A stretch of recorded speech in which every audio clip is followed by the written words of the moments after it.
everyone, welcome to or welcome back to my channel. For those of you who don't know me, my name is Lena and I make college and book related content here on YouTube, and today I'll be sharing with you all my August wrap up.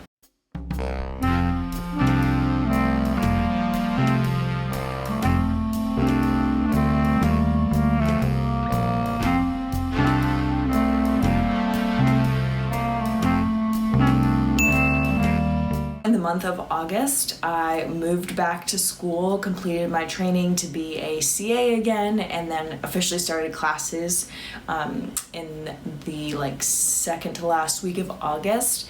And now we are here in the beginning of September, so it's time to share with you all the books that I read. I read 6 books this month. Some of them were already for classes and some of them were just pleasure on the side reading. So the first book that I read in the month of August was Within These Wicked Walls by Lauren Blackwood. This book is about Andy, who is a debtera, and she is summoned to this house to basically be an exorcist and get rid of the evil eye that has been hanging over this house for quite some time now. However, when she gets there and meets the master of the house, who is Magnus Rochester, she realizes it is a lot more than she was bargaining for and a lot more dangerous, with death basically around every corner. This book is a Jane Eyre reimagining, not quite a retelling, but definitely a reimagining, as you can probably tell by the male love interest being named Magnus Rochester. That's basically why I decided to pick this book up. I was feeling kind of in a slump. I really wanted to read some more fantasy. I have been on a fantasy kick since May, and honestly it shows no sign of stopping, so I'm not really sure where that's coming from, but I'm definitely feeling that. So I wanted to read a fantasy book, and when I was in my local bookstore I saw a used copy of this, and so I decided to pick it up, and I ended up giving it 3 out of 5 stars. First and foremost, as I mentioned, I was interested and intrigued by the Jane Eyre reimagining aspect, but when I had finished reading it, I definitely got more of the Fall of the House of Usher vibes slash just gothic novels in general, because it is definitely very gothic in its nature, and definitely is trying to adhere to some of those genre conventions. So I really liked the whole world building and the culture that was introduced. Jane Eyre is very much a Eurocentric story, and a lot of retellings tend to stay Eurocentric, and so I thought that this Ethiopian reimagining was brilliant and really well executed. I learned so much, and I also thought the writing was just really great. The book does feature insta love, which is a trope or thing that not everyone really enjoys, but I actually didn't find a problem with it as much. When I know that insta love is kind of part of the deal, I don't really struggle with it as much. My bigger issue is that I just didn't find anything super great about Rochester to begin with. My other issue was Jember, who is Andy's old mentor. I found that their relationship was pretty problematic in the way that things were wrapped up and resolved, because they weren't really resolved, and there was a lot of baggage and trauma that had formed in their relationship, and I thought that that was not handled very well. I also just think that after reading some Goodreads reviews, I've read that there's a lot of problematic aspects of his character being disabled, and then also the way that as a character with a disability he is the abuser in the situation, and so I'm not as educated about that, but I definitely could see why that would be a problem, and I think it is something to pay attention to and be on the lookout for. And yeah, but overall I thought it was a pretty great retelling, in the sense of that I didn't try to take too much from the original story, and it was original in its own way, and I would recommend it if you're into Jane Eyre or just into gothic insta love vibes. Next book that I read in the month of August was Circe by Madeline Miller. So this book obviously tells the story of Circe starting in her childhood when she's living with Helios, her father, the sun god. Circe is not really like her father and many of the other titans that live with him. She's not quite as powerful, or she doesn't have the same abilities that they do, and so she's kind of ostracized and pushed to the side a lot, and eventually she ends up being exiled to the island, where eventually she meets Odysseus, which is probably her part of the story that most people are familiar with, just because of the Odyssey being required reading in a lot of classrooms, and also just how Odysseus's story has been perpetuated for so long. I gave this book 4 out of 5 stars. I've wanted to read this book ever since I read The Song of Achilles, but I've been putting it off because I've been scared that I wasn't going to like it. I was scared I was going to be disappointed. I was kind of worried after I read some reviews that it wasn't going to be as good as Song of Achilles, but honestly, Madeline Miller didn't let me down. I gave this book 4 out of 5 stars, which means I just didn't love it quite as much as Song of Achilles, but I thought that it was still an incredible book overall. I really liked the scope of the story and how much of Circe's life we learned about. I really only knew about Circe based on Odysseus and some like random facts here and there, so I thought that the scope of the story was really great, as well as setting up the kind of person that she was. I also really liked the theme of witches and witchcraft. I think the concept of witches throughout history, especially through a feminist angle, is really, really interesting and also very relevant as we have continued through the centuries of human history.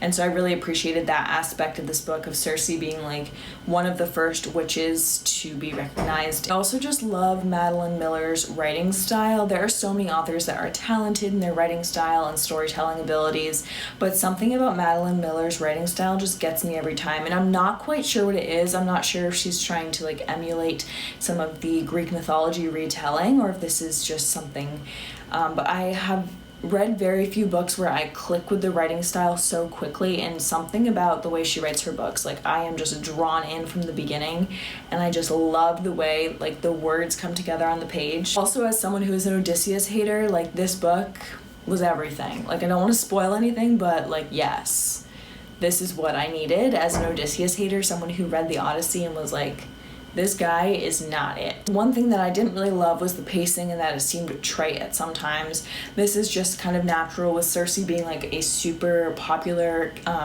Greek mythology character to be retold again and again. It's going to be a little trite at times, and then also just like there were some times when like nothing was really going on, and then like everything would happen really quick, so that was just like pacing it sometimes was a little annoying. But overall, I still really enjoyed this book and would definitely recommend it, and I'm so glad that I finally decided to read it because it definitely brightened up my spirits when I got back to school. The third book that I read in the month of August was Middlemarch by George Eliot. This is a classic book. I'm reading it for my senior project as an English major, so I'm doing a semester-long research project. So I read it over the summer. I was supposed to read it over the entire summer, but I ended up reading, like starting at the first week of August, and then reading like 3/4 of it the week before school started, so kind of hectic. But because it's a reread, I usually leave my rating the same as it was when I read it the first time, so I left this rating as 5 out of 5 stars. It's so bizarre because when I read this book for the first time, I finished it in August as well, exactly 5 years ago, so now I feel pressured to start an every 5 years read Middlemarch trend, but we'll see what happens of that. So I enjoyed this book just as much as when I read it the first time. Like really, truly, honestly, I just found the characters to be different than when I had read it the first time. There were so many different aspects of the characters that I picked up on. There were different characters that I was more drawn to than I was previously. But if you're someone who's interested in George Eliot's work and you have not read this, I definitely recommend. George Eliot is just extremely talented with understanding human nature and the human condition. She's able to get into so many different types of people's minds and truly just represent them in like the most unbiased way possible. There is bias, obviously, and the reader develops their own bias, but I just think that she is able to give some empathy and some sympathy to so many different characters, even when they're not deserving of it, and so that is why I find her work so fascinating, and I'm really excited to do a research project on her. Fourth book that I read in the month of August was The Swimmers by Julie Otsuka, and this book I actually checked out from the St. Lawrence Library when I was in the browsing collection looking for new books to read. This book is about a community swimming pool where many different members of the community come to swim, but one day a crack appears and it kind of forces the pool to shut down and ruins a lot of people's habits, their lives, specifically Alice, who is an older woman who's struggling with dementia, and this kind of upends her entire life. And so I picked up this book because I looked up the author and I realized that she is like quite a notable author and has won a lot of awards for her previous work, so I wanted to try this out. And I also just thought the concept of a community pool bringing people together was really interesting. Overall, I gave this book 3 out of 5 stars. stars. I definitely felt pretty mixed about it because the first part of the book, which was the part of the book I expected to like the most, I didn't really enjoy. It focused on the community pool, the different community members, the dynamic, kind of what the pool represented and things like that, and I just found it kind of heavy-handed, and the lyrical writing just ended up weighing it down even more and making it like chunky and like almost coming across as like borderline satire, and so I didn't really like that. I also just thought that there were some comments about people's identities or people's like beings that was kind of offensive, and I couldn't tell if that's just because that was like intentional or if it's dated or like what's going on there. I just found there were like some lines that were like extremely fatphobic or like racist and things like that, and they just like made me a little uncomfortable, so I'm not quite sure what was going on with that.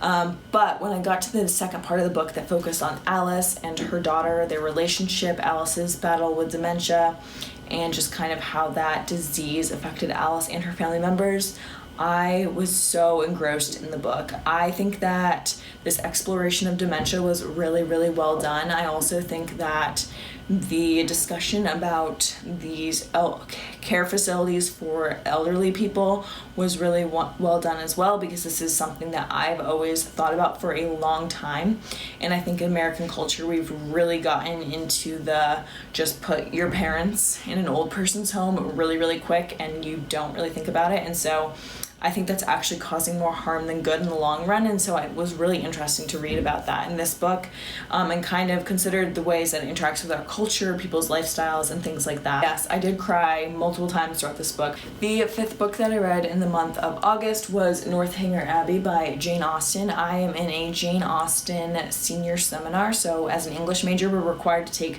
one final course that kind of wraps up all of our work as an English major, and there's different topics for each one each semester, and the one that I am in is focused on Jane Austen and her works. So we started with Northanger Abbey because it's the first complete work that she wrote in her life, and I had never read this book before, and so I was excited to get to it, and I honestly didn't know much about it going in, but I ended up giving it 3 out of 5 stars. I am someone who hates satire. If you watched my review about the portrait of Dorian Gray, you'll know that like I cannot stand satire. I'm someone who is the last person to pick up on the fact that it's satire. I'm someone who just prefers a different mode to criticize something or critique an aspect of society or things like that, but I actually thought satire worked in this book, which was kind of odd for me. I immediately figured out it was satire from the first page, and I really thought that it was like an interesting way, maybe because it was a satire of a genre versus like other things. I'm not quite sure what it was, but I thought that the satire actually worked specifically because it was kind of brilliant to set like the gothic horror aspects into everyday life in the like 1790s, early 1800s. I also thought that there were some great remarks by the narrator. They were super witty and their quips were great.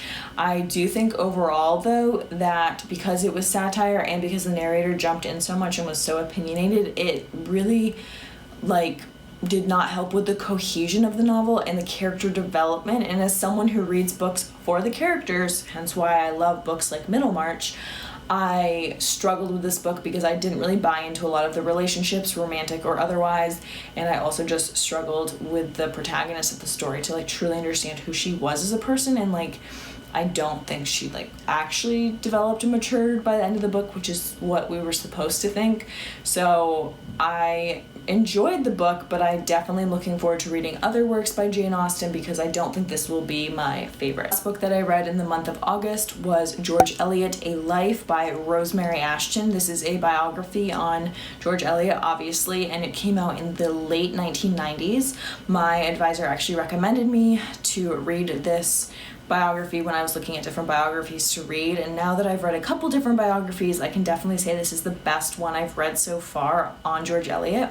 I gave it 4 out of 5 stars. I think that the strongest selling point of this book that got me was the exploration and explanation of George Eliot's love life with Lewis. I think that this was something that is often kind of written about in a judgmental tone, especially in the scholarship done in the 70s and the 80s, because even though they're trying to relook at the way she was kind of interacting with people around her, the fact that she lived with Lewis but they weren't legally married and things like that, there's a lot of judgment around that, and I think that Rosemary Ashton really just showed that they were a couple that loved each other, and really how much Lewis supported her. That is what blew my mind, like how caring and supportive he was through all steps of her career.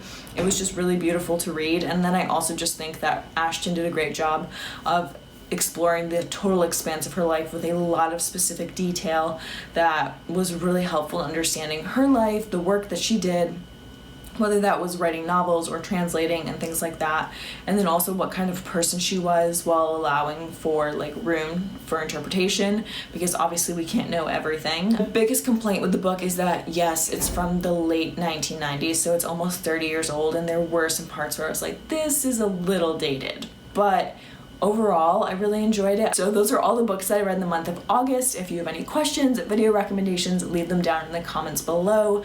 Next week, we will be back with a college vlog, so get excited for that. Thank you so much for watching, and I will see you all next week.